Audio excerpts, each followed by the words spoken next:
నమస్తే, నేను మీ సతీష్.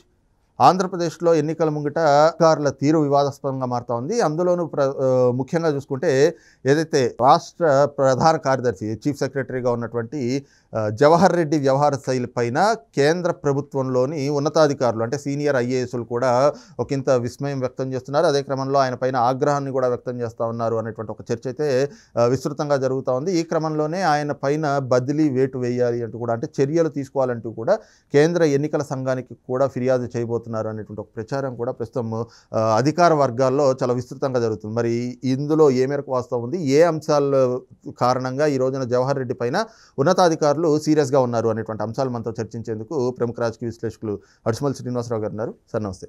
నమస్కారం సార్, ముఖ్యంగా అధికారుల తీరు ఆంధ్రప్రదేశ్లో మటుకు, అంటే దేశమంతా ఎన్నికల కోడ్ అమల్లో ఉన్న రాష్ట్రంలో అధికారుల తీరు మాత్రం చాలా వివాదాస్పదంగా ఉంది. అనేక మంది పైన చర్యలు తీసుకుంటున్నా ఇప్పటికీ మార్పు రాని అధికారులని మనం చాలామందిని చూస్తున్నాం.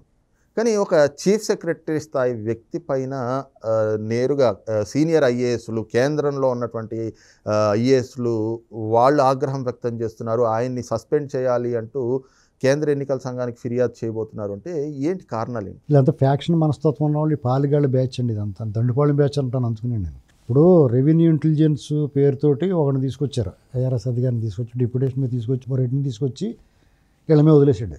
చిలకల రాజేశ్వర్ రెడ్డి, అదే ఎవడన్నా కానీ వ్యాపారస్తుల మీద వదిలేసాడు. వదిలేసి ఆ పని ఏంటి, అక్కడ ఉన్నా లేకపోయినా కానీ వాళ్ళ మీదకి వెళ్ళి వాళ్ళు తనిఖీలు వెళ్ళండి, నారాయణ గారి ఇంట్లోకి వెళ్ళాడు. లేకపోతే ఇంకొకళ్ళు మెడికల్ షాప్, మొన్న మెడికల్ షాప్ ముంచేసారు. ఇలాగే ఇప్పుడు ఎవడి మీద పడితే ఆడి మీదకి వెళ్ళిపోయి లబోదీపం లేనిపోంది కూర్చుని న్యూసెన్స్ కదా ఇది. వ్యాపారస్తులు లబోదీపం అంటే చీఫ్ సెక్రటరీ దగ్గరికి వెళ్తే ఆడు బ్రోకర్ పని, నువ్వు జగనాయకం పని చేయండి మీరు అని.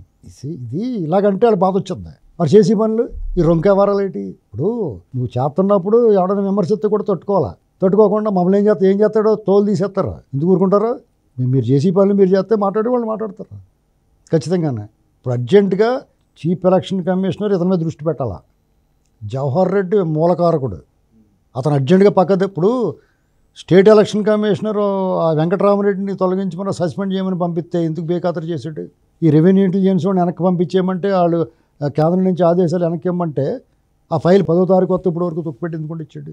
అలాగే ఏబి వెంకటేశ్వర గారి విషయంలో అసలు వాళ్ళు ఏపీఎస్సి వాళ్ళు సమాచారం అడుగుతుంటే ఎవరు డిలీట్ యాక్టివ్స్ ఉపయోగిస్తారు. ఏంటంటే అన్యాయం ఇది. నువ్వు సాటి ఐఏఎస్ ఐపీఎస్ అధికారుల మీద నువ్వంటే సిగ్గు లేకుండా మళ్ళీ సంఘాలు ఒకటి మళ్ళీని వాళ్ళకి పత్రికలకి నోటీసులు ఇస్తారు. ఇదేదో తిరుగుబాటు వస్తుందండి. ప్రజా విప్లవం శ్రీలంకలో లాగా పట్టు కొట్టేస్తే తప్ప దారిలో రారు వీళ్ళు. ఆ టైప్ రావాలా విప్లవం, ప్రజల్లోంచి తిరుగుబాటు రావాలా. ఇంత అడ్డగోలుగానా? కనీసం మాంసం తింటే ఎముకలు మెల్ల కట్టుకోకూడదని తెలవాలి కదా. నువ్వు బూట్లాకు, కానీ అది మెల్లగా ఎవరికి కంపడకుండా నాకలా. అంతే ఏటి దుర్మార్గం, ఇంత బహిరంగంగా బరి తెగించి వ్యవహరించడం అంటే చాలా దారుణం కదా ఇది. ఎక్కడున్నాం మనం? మళ్ళీ సిగ్గు లేకుండా ఓట్లు మళ్ళీ గెలిపించండి, ఆ జగనన్నే రావాలి వస్తే అసలు వీళ్ళు బతకనెత్తారా ప్రజల్ని? అంటే ప్రతిపక్షాలకి ఇబ్బంది. ప్రతిపక్షాలు ప్రజలు కదా, పౌరులు కదా, ఈ దేశంలో పౌరులు కదా.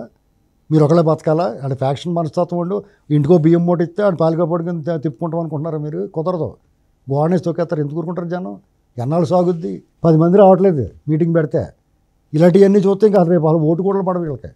వీళ్ళు ఏదో అనుకుంటున్నారు. ఇంకా వీళ్ళకి పైనుంచి సపోర్ట్ ఉంది కాబట్టి వీళ్ళ ఆటలు సాగుతున్నాయండి. ప్రజలందరికీ పూర్తిగా అర్థమైంది ఎవరిని ఎక్కడ పెట్టాలో అర్థమైపోయింది. వీళ్ళ కనీసం ఆనవాళ్ళు కూడా ఉండదు. వీళ్ళకి సపోర్ట్ చేసిన కూడా ఆనవాళ్ళు ఉండదు. అందరూ దెబ్బతినిపోతారు. చచ్చిపోయిందనుకుని కాంగ్రెస్ బతుకుద్ది ఇక్కడ. అలాంటి పరిస్థితి చేస్తున్నారు వీళ్ళు. ఓ పక్కన చెల్లెళ్ళు వీళ్ళ నిజస్వరూపం బయట పెడుతున్నారు. ఇంకో పక్కన ఈ రాళ్ళ దాడిలో వీళ్ళ జనం ఏమవుతున్నారో ఏంటంటే వాళ్ళందరూ వాళ్ళే బయట పెట్టుకుంటున్నారు. అన్నట్లుగానే దారుణం చెప్పనా, ఈ వ్యవస్థ సిస్టంలో ఐఏఎస్లు ఐపీఎస్లు ఎంత ఫెయిల్యూర్ అయినటువంటి దానికి క్లియర్ ఎగ్జాంపుల్ ఏంటంటే, జడ్జిల్ని దూషించిన కేసులో ఉన్నవాడు ఈ దేశాల్లో పారిపోయి దాక్కుంటే వాడి మీద సిబిఐ వాడి కోసం వెతుకుతుంటే వాడు వచ్చేసి సీఎంతో పాటు స్టేజీ షేర్ చేసుకుంటాడు. ఈ సిగ్గులేని అధికారులు వాడిని పట్టుకుని సిబిఐకి అప్పచెప్పాలా, లేదా సిబిఐ తనంతట తను రావాలి. వాళ్ళకి వీళ్ళు చెప్పాలి బాధ్యత కదా. మీరంతా డిపార్ట్మెంట్ కదా, ప్రజలకు తరపున కదా పనిచేయాలి. ఆడు వదిలేశారు. ఆడు గుండు గీయించుకుని వచ్చి మారువేషంలో వచ్చాడు దొంగ పేరు పెట్టుకుని. పెద్ద నేరం కదా అది.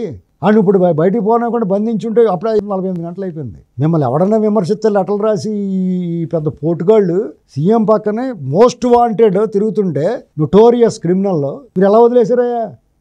సిగ్గేయట్లేదు మీకు? జీతం తీసుకుని జైలు పెట్టుకుంటారా? అది అన్నమేనా మీరు తినేది? చెప్పాలి సమాధానం దీనికి. ఎలా వదిలేస్తావు? పైగా ఆ పిల్లవాడు మైనర్లు తీసుకొచ్చి వాళ్ళకి రాసిన వాళ్ళ చేత ఒప్పించేస్తారా? ఎంత చేయమండి ఇది. వీళ్ళందరినీ నేను కోరుకునేది ఏంటంటే రాజకీయాలకు అతీతంగా రేపు రాబోయే ప్రభుత్వం డెఫినెట్గా జగన్మోహన్ రెడ్డి ఎట్టి బస్సులో రాకూడదు. ప్రజలందరూ ఆలోచించుకోవాలి. అది కూటమి వస్తుందా లేకపోతే కాంగ్రెస్ వస్తుందా ఎవరన్నా రానివ్వండి, వాళ్ళు మాత్రం వీళ్ళందరినీ అసలు ఉద్యోగాల్లో ఉండకూడదు. వీళ్ళు ఎవరున్నాయి డిస్మిస్సే చేయించాలి వీళ్ళని. అంటే ఇక్కడ ఒక చిన్న అంశం ఏంటంటే సార్, ఆల్రెడీ ఇప్పటికి వీళ్ళ కళ్ళ ముందే కదా ఎన్నికల కోడ్ అమల్లో ఉంది, అయినా కూడా అధికారుల తీరు పైన ఫిర్యాదులు వస్తున్నాయని చెప్పి 3 ఐఏఎస్ని 7 ఐపీఎస్ని కూడా బదిలీ పేరుతోటి వేటు వేశారు. అయినా కూడా ఇప్పటికీ ఈ విధంగా రాజకీయ ఉద్దేశాలతో మీరు మారండి. వాళ్ళ ఉద్దేశం ఏంటి చెప్పమంటారా? వాళ్ళకి బాగా మింగేశారు. వీళ్ళు దోసేసిన దోపిడీలు వాళ్ళకి వాటం ఉంటుంది. ఉద్యోగం లేకపోయినా పర్లేదు వాళ్ళకి, ఫస్ట్ ఈ జీతాలతో పని లేదు వాళ్ళకి. లేదా రేపొద్దున కేసులు ఎదుర్కోవాలంటే ఇప్పుడు వాషింగ్ పౌడర్ నిర్మల ఏదో బాటిలో దూరేస్తారు వాళ్ళు. అర్థమైందా మీకు? వీళ్ళకి ప్రజలే శిక్షించాలి వాళ్ళని ఖచ్చితంగా. ప్రజలు ఇప్పుడు ఆ వెంకటరామరెడ్డి అన్నవాడు రాష్ట్రం అంతా పర్యటించి ఆ సంఘాల వాళ్ళ దగ్గరికి వెళ్ళి మన జగనన్న గెలిపించా, ఎందుకు గెలిపించాలయా నీకు? ఉద్యోగం మానేసి కొండ వేసుకుని పార్టీలో చేరిపోయి తిరిగి ప్రచారం చేయి. ఎవడో కాదండ. ఉద్యోగం చేస్తా సిగ్గు లేకుండా ప్రజల సొమ్ము తింటా ప్రజాద్రోహుల్ని అరాచకవాదుల్ని దొండిపోళ్ళని బ్యాచ్ని సమర్థిస్తావా? ఇప్పుడు నువ్వు న్యూట్రల్ కూడా మనసులో లోపల ఏమైనా చేసుకో, బహిరంగంగా చేయడం అంతే. ఇంత బరితెగించున్నారు వాళ్ళు. ఆ బరితెగించున్న వాళ్ళ మీద చర్య తీసుకోమని స్టేట్ ఎలక్షన్ కమిషన్ చెప్తే ఈ జవహర్ రెడ్డి చేయడు. జవహర్ రెడ్డి అర్జెంటుగా రాజీనామా చేసి పార్టీలో చేరిపోవాలి. సజ్జల రామకృష్ణ సలహాదారు వాగుతూ ఉంటాడు బయటకు వచ్చి, నోరు మూయమని చెప్పారంట ఎలక్షన్ కమిషన్. మూస్తాడో లేదో చూడాలా. వీళ్ళు మన మీద పడి తినడానికి వచ్చారండి. వాళ్ళు 5 ఏళ్ళు తిన్నారు. ఇప్పుడు ఇంటికి పంపించకపోతే ఇంకా శాశ్వతంగా తింటారు. ఆ ఒక్కటే ఆంధ్రప్రదేశ్ ప్రత్యేక రాజ్యం కింద ఏర్పడితే వాళ్ళు సామంతులకు పై వాళ్ళు కప్పం కట్టేస్తారు. ఇక మీ భూములు మీగా మీ బానిసలుగా పనిచేయాలి. రోజుకి ఇంత పడేస్తారు ఓ ముద్ద. రాయలసీమ వాళ్ళకైతే రాగి ముద్ద పడేస్తారు, ఇక ఆంధ్ర వాళ్ళకైతే ఓ సాంబార్ అన్నం పడేస్తారు. మిగతా అందరి చేత పని చేయించుకుంటారు. ఇదే పరిస్థితి.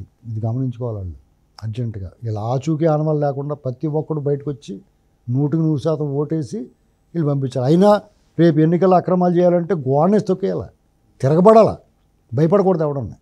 పొద్దున్న 7 గంటలకల్లా వచ్చి నిలబడి క్యూలో 11 గంటలకల్లా వాడిని ఓడించి ఆ దొంగ బ్యాచ్ దొంగ ఓట్లోళ్ళు ఈ జుట్లు పేర్చుకుని నోటోరియస్ క్రిమినల్స్ లైన్లోకి వస్తే అందరూ కలిపి కొట్టాలి. సంఘటితంగా ఉండి చలిసేమని పవన్ గారు చంపేసినాయి.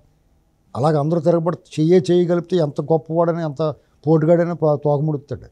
ఇది గమనించుకోవాలి. ఇది చూస్తున్నాం కదా, ముఖ్యంగా ఏదైతే జగన్ సేవలో మైమర్చిపోయి కేంద్రం చెప్పినా, కేంద్ర ఎన్నికల సంఘం ఎలాంటి ఆదేశాలు ఇచ్చినా వాటన్నిటిని బేఖాతరు చేస్తూ కేవలం తన పొలిటికల్ బాస్ అంటే జగన్మోహన్ రెడ్డికి రాజకీయ లబ్ధి చేకూర్చడమే పరమావధిగా ఈ రోజున జవహర్ రెడ్డి వ్యవహరిస్తున్నటువంటి తీరు ఏదైతే ఉందో దానిపైనే ఈ రోజున కేంద్ర ఎన్నికల సంఘం కానీ కేంద్రంలో ఉన్నటువంటి ఉన్నతాధికారులు కూడా ఆగ్రహం వ్యక్తం చేస్తూ ఉన్నారు. ఈ క్రమంలోనే జవహర్ రెడ్డి ఆంధ్రప్రదేశ్ చీఫ్ సెక్రటరీగా ఉన్నారు. ఆయన పైన చర్యలకు కూడా వెంటనే పూనుకోవాల్సినటువంటి అవసరం కూడా ఆయన వ్యవహార శైలిని బట్టి అర్థమవుతా ఉంది అన్నటువంటి భావన కూడా ప్రముఖ రాజకీయ విశ్లేషకులు అడ్స్మల్ శ్రీనివాసరావు గారు వ్యక్తం చేస్తూ ఉన్నారు. Thank you.